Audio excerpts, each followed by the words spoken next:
Hello, मैं फिरोज खान, प्रवक्ता जीव विज्ञान, लाइव प्रतापगढ़। आज सेकेंड सेमेस्टर के बच्चों को विज्ञान विषय के अंतर्गत मैं आज कुछ का टॉपिक पढ़ाऊंगा।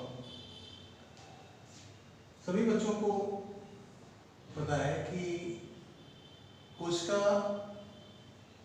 जीवन की मूलभूत इकाई होती है, जिससे प्रत्येक जीव के शरीर निर्मित होता है। अर्थात जीवन की संरचनात्मक एवं क्रियात्मक इकाई को कोशिका कहते हैं।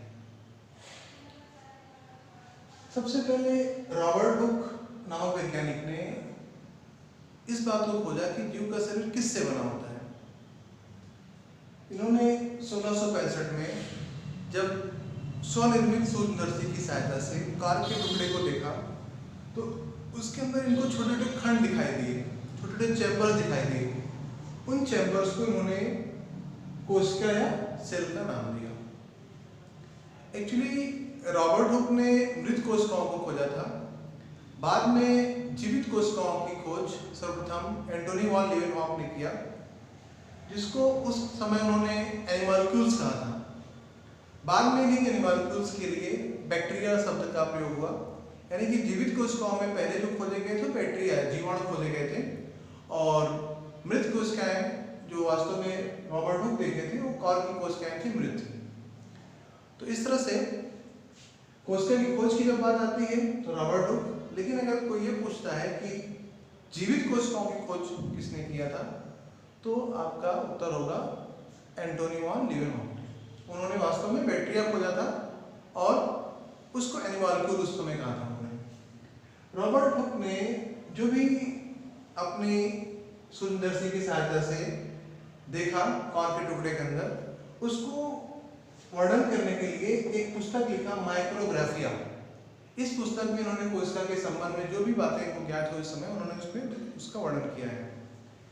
इन्हीं सारे योगदान के लिए रॉबर्ट हुक को हम कोशिका विज्ञान यानी साइटोलॉजी का फादर कहते हैं। कोशिका विज्ञान का पिता, कोशिका विज्ञान को इंग्लिश में कहेंगे cytology, father of cytology Robert Hooke को कहा जाता है। रॉबर्ट हुक के बाद फिर और सारे वैज्ञानिकों ने कोशिका के अंदर केंद्रक, माइटोकॉन्ड्रिया, कोशिका कला, इस तरह की संरचनाओं को खोज किया। उसकी बात हम कोशिकाओं के अंतर्गत करेंगे। अब थोड़ी सी जब कोशिका की बात शुरू होती है तो एक दिमाग में सवाल आना चाहिए कि कोशिका कितनी बड़ी होती है या छोटी है। कोशिका जीव के शरीर बना है तो, लेकिन कुछ का क्या सभी का कोशिका का आकार समान है या छोटी भी है, बड़ी भी है। इस तरह से सभी के जीवों का शरीर की कोशिका कुछ न कुछ छोटी बड़ी रहती हैं। अगर देखा जाए तो सबसे छोटी कोशिका जो रहती है आपकी, वो माइकोप्लाज्मा होता है, जिसको पीपीएलओ कहा जाता है, प्लूरोनिमोनिया लाइक ऑर्गेन्यूल्स कहा जाता है।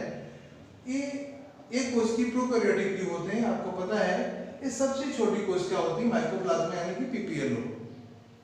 ये 0.1 माइक्रॉन्स या इसके आसपास के आकार के होते हैं। लेकिन जब बड़ी कोशिका की बात होती है तो बड़ी में दो कॉन्सेप्ट आता है, एक लंबाई में बड़ी होना, एक आकार में बड़ा होना। इस तरह से सबसे बड़ी कोशिका का कॉन्सेप्ट दो हो जाएगा कि वो लंबाई में बड़ी है कि वो आकार में बड़ी है। अब लंबाई में भी बड़ी है और आकार में बड़ी के भी कॉन्सेप्ट हो जाएगा। जंतुओं में सबसे बड़ी कोशिकाएं कौन सी है, वनस्पतियों में सबसे बड़ी कोशिकाएं कौन सी हैं। तो जंतुओं की अगर बात करें तो जंतुओं में सबसे लंबी कोशिका होती है तंत्रिका कोशिका, हमारी नर्व सेल। हमारी नर्व सेल करीब 1 मीटर तक लंबी होती है। पैर से देखें सीधे हमारे स्पाइनल कॉर्ड तक करीब 1 मीटर लंबी तक की तंत्रिका कोशिका, नर्व सेल जुड़ी रहती है। ये मनुष्य या जंतुओं में सबसे लंबी कोशिका होती है। लेकिन अगर आकार में बात की जाए, सबसे बड़ी कोशिका कौन सी होती है? शुतुरमुर्ग का अंडा। शुतुरमुर्ग के अंडे को देखा होगा आप लोगों ने, काफी बड़े आकार का होता है, 15-20 सेंटीमीटर के व्यास का होता है। ये सबसे बड़ी कोशिका होती है।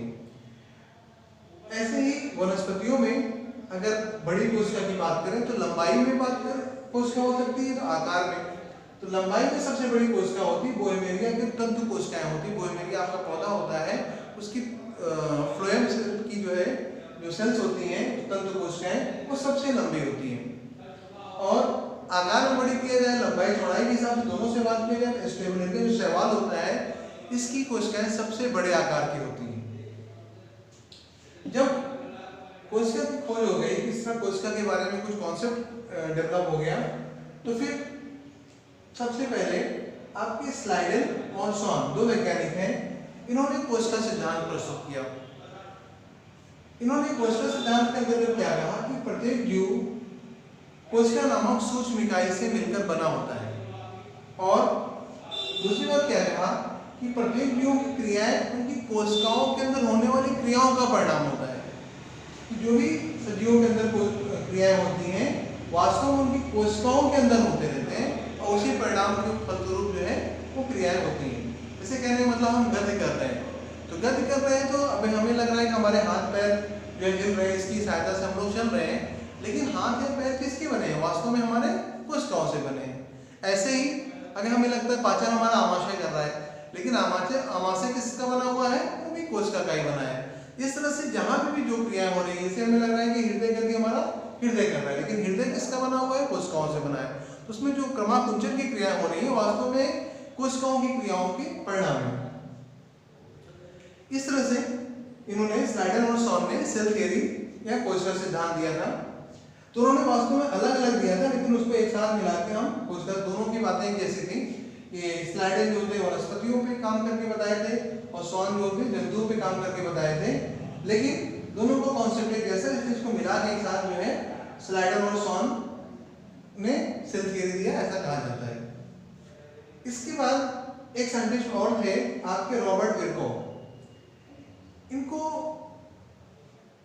इन्होंने मॉडर्न सेल थ्योरी दिया, यानी कि जो कोशिका का आज का मत है कि कोशिकाएं कैसे बनती हैं, इसकी रेफरेंस इन्होंने एक बहुत पॉपुलर लाइन बोली, ओमनिस सेल्ला इज सेल्ला। ओमनिस यानी कि निर्माण, सेल्ला इज सेल्ला माने कोशिकाओं से ही कोशिकाओं का निर्माण होता है। नई कोशिकाओं का निर्माण पूर्ववर्ती कोशिकाओं के विभाजन से होता है।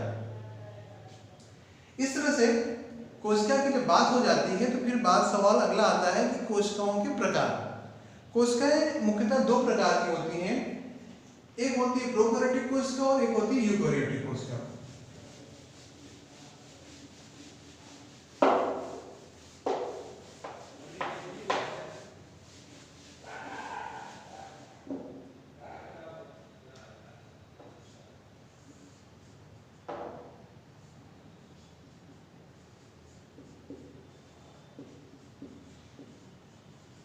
प्रोकैरियोटिक कोशिका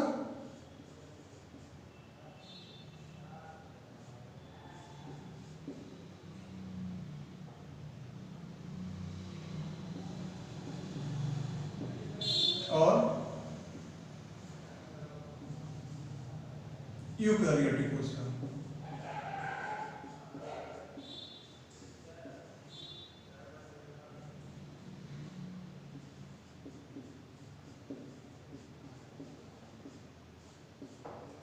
इनके नाम से ही समझ आ रहा है कि प्रोकैरियोटिक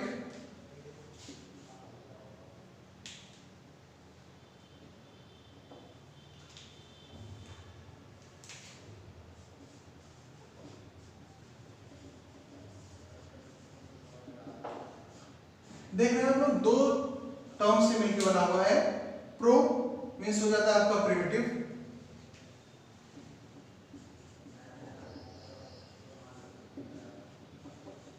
और कैरियन का मतलब हो जाता है न्यूक्लियस। यू का सेंस होता है वेल डेवलप्ड यानी गुड, पूर्ण विकसित। इस तरह नाम से समझ में आता है कि प्रोकैरियोटिक यूकैरियोटिक कोशिका का क्या सेंस है कि ऐसी कोशिकाएं जिसमें अल्प विकसित या प्रारंभिक प्रकार का केंद्रक पाया जाएगा, उन कोशिकाओं का प्रोकैरियोटिक कोशिका कहते हैं। ऐसे ही यूकैरियोटिक कोशिका उन कोशिकाओं कहते हैं, यू का मतलब वेल डेवलप्ड पूर्ण विकसित, जिसके अंदर कैरियन का मतलब केंद्रक जो होता है वो पूर्ण विकसित होता है। ऐसी कोशिकाओं को आप यूकैरियोटिक कोशिका कहते हैं।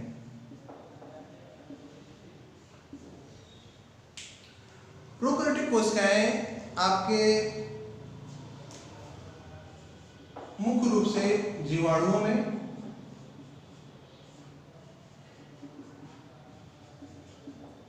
नीले हरे शैवाल में,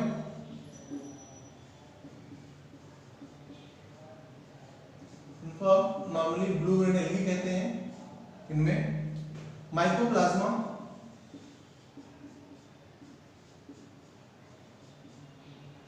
जैसा कि बताया इनको पीपीएलओ भी कहते हैं, प्लूरोनिमोनिया लाइक ऑर्गेनिज्म, इन सब में होता है। और यूकैरियोटिक कोशिका आपका समस्त जंतुओं, शैवाल, कवक और अन्य पौधों में ये यूकैरियोटिक प्रकार की कोशिका पाई जाती है। अब बेसिक दोनों में क्या डिफरेंस होता है, अंतर क्या रहता है दोनों प्रोकैरियोटिक कोशिका और यूकैरियोटिक कोशिका में? तो अभी जब हम विस्तृत कोशिका की संरचना की बात करेंगे तो बातें और क्लियर होंगी, लेकिन फिर भी आपको शुरू में एक बार दोनों का बेसिक डिफरेंस पता होना चाहिए। जैसे फर्स्ट थिंग आपके सामने आया कि इसमें अल्पविकसित केंद्रक है।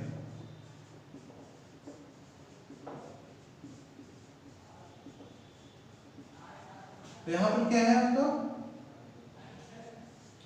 पूर्ण विकसित केंद्रक।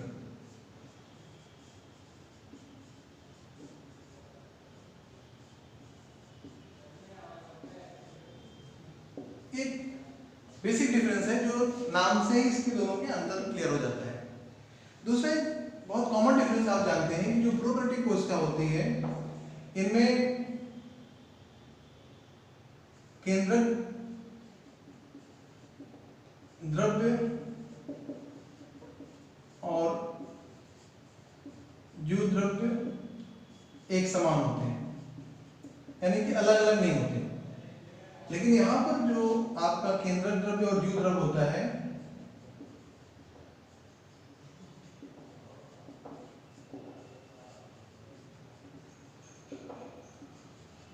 अलग रहते हैं, किसके द्वारा? कोशिका कला, सॉरी केंद्रक कला द्वारा।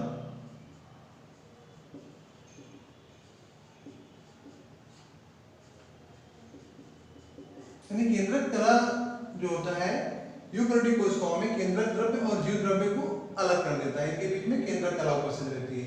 यहाँ पर अल्पविकसित केंद्रक होता है, वहां ना तो केंद्रक कला होता है ना तो अलग से कोई केंद्रक द्रव्य होता है, इसलिए वहां दोनों जीव द्रव्य और केंद्रक द्रव्य का अलग अलग कॉन्सेप्ट नहीं होता। पूरे समस्त कोशिका के अंदर जीवित पदार्थ होता है उसको आप जीव द्रव्य कहते हैं।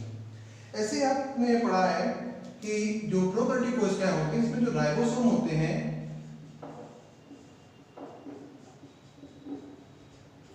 70S टाइप होते हैं और इसमें क्या होता है 80S टाइप होता है।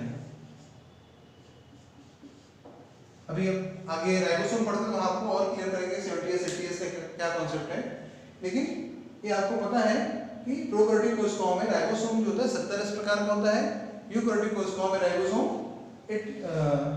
80S यानी 80S टाइप का होता है। ऐसे ही आप देखते हैं कि जो प्रोकैरियोटिक कोशिकाएं होती हैं उनमें अधिकांश कोशिकांग अनुपस्थित रहते हैं।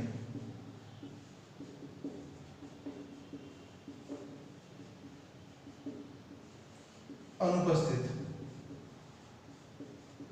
और यहां पर आप देखेंगे यूकैरियोटिक कोशिकाओं में कि कोशिकांग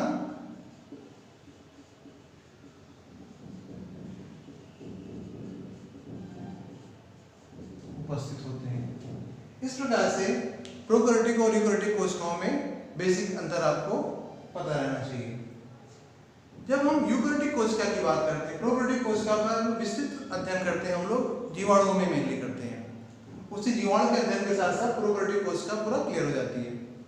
ऐसे ही यूकैरियोटिक कोशिका की जब बात करते हैं तो आप उदाहरण से ही देख रहे हैं कि यूकैरियोटिक कोशिकाएं आपके समस्त जंतुओं में और पौधों में पाया जाता है।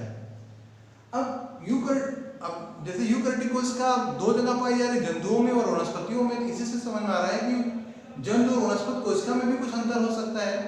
हाँ, यहाँ पे भी तो अंतर होता है। सबसे बेसिक डिफरेंस जो रहता है कि आप देखेंगे वनस्पति कोशिकाओं में बाहर कोशिका के चारों तरफ एक भित्ति होती है जिसको कहते हैं कोशिका भित्ति, सेल वॉल। जंतुओं में सेल वॉल नहीं रहता है।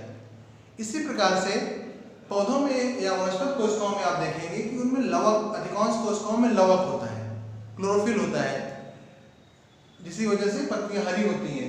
या और अलग अलग जो लवक होते हैं, क्रोमोप्लास्ट कहते हैं उसे, वर्णी लवक कहते हैं, या रंगविहीन अवर्णी लवक ल्यूकोप्लास्ट होता है। इस तरह की उनकी पौधों कोशिकाओं में, वनस्पतियों में लवक भी होता है, लेकिन जंतु कोशिकाओं में लवक नहीं होता है। दो चीजें हमने देखा वनस्पति कोशिकाओं में होता है, एक तो उनमें कोशिका भित्ति होती है और दूसरा उनमें लवक भी पाया जाता है। इसी तरह से जंतु कोशिकाओं में देखेंगे कि उनमें लाइसोसोम नामक संरचना होती है, जिसकी सहायता से कोशिका के अंदर भोजन का पाचन होता है। तो यहाँ पर जंतुओं में लाइसोसोम भी पाया जाता है, वनस्पतियों में नहीं रहता। इसी तरह से जंतु कोशिकाओं में देखेंगे आप तारक का या सेंट्रोसोम नामक संरचना होती है, जो केंद्र के पास रहती है, और ये संरचना वनस्पतियों में नहीं रहता। इसके अलावा आप देखेंगे जंतु कोशिकाएं होती हैं, उनमें जो कोशिका विभाजन होने के समय जो कोशिका द्रव्य विभाजित होता है, अंदर की ओर कोशिका द्रव्य मुड़ता जाता है और दो पार्ट में बढ़ जाता है। लेकिन वनस्पति कोशिकाओं में कोशिका भित्ति होने से अंतरोलन संभव नहीं होता, इसलिए वहाँ कोशिका पट्टिका या सेल प्लेट के निर्माण द्वारा कोशिका विभाजन होता है। इस तरह से आपके यूकैरियोटिक कोशिकाओं के अंदर जो आप पढ़ेंगे प्लांट सेल, एनिमल सेल, जंतु कोशिका, वनस्पति कोशिका, उसमें भी कुछ न कुछ अंतर होता है। इसके बाद अब हम बात करेंगे कोशिकांगों की नेक्स्ट टॉपिक में।